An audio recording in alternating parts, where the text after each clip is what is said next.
भाजपचे कट्टर विरोधक म्हणून ज्यांची ओळख आहे ते प्रशांत किशोर लवकरच राष्ट्रवादी अजित पवार गटाचे नवे सल्लागार, नवे रणनीतिकार म्हणून दिसू शकतात। परवा बिहारच्या बांकीपूर पोटनिवडणुकीत भाजपच्या राष्ट्रीय अध्यक्षांचाच मतदारसंघात भाजपला पराभूत त्यांनी केलं आणि त्यानंतर आज ते थेट महाराष्ट्रात येऊन सुनेत्रा पवार यांना भेटले। पाहूया हा रिपोर्ट।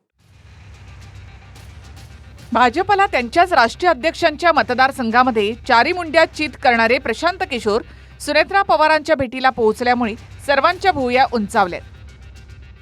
2 दिवसांपूर्वी बिहारच्या बांकीपूर पोटनिवडणुकीत जनसुराज्य पक्षाचे प्रशांत किशोर यांचा विजय झाला। नवीन नितीन भाजपचे राष्ट्रीय अध्यक्ष झाल्यानंतर ही जागा रिक्त झाली होती। जवळपास 3 दशकं बांकीपुरात भाजपचं एकहाती वर्चस्व होतं। त्याच बांकीपूर जागेवर विजय मिळवल्याच्या 2 दिवसात प्रशांत किशोर महाराष्ट्रामध्ये आले आणि त्यांनी पहिली भेट उपमुख्यमंत्री सुनेत्रा पवार यांची घेतली। खासदार पार्थ पवार सुद्धा यावेळेला उपस्थित होते।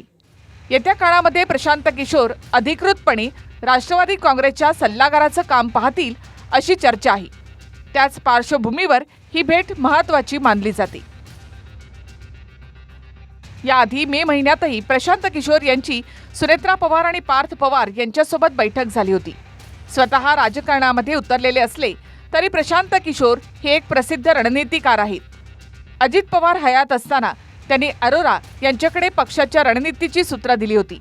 त्यांच्या सल्ल्याने राष्ट्रवादीचं बॅनर, लोगो आणि सभांची थीम किंबहुना नेत्यांची जॅकेट सुद्धा गुलाबी रंगाची झाली। मात्र दादांच्या निधनानंतर अंतर्गत वादही उद्भवले।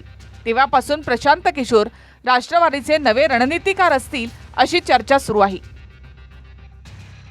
Bureau report, TV9 Marathi.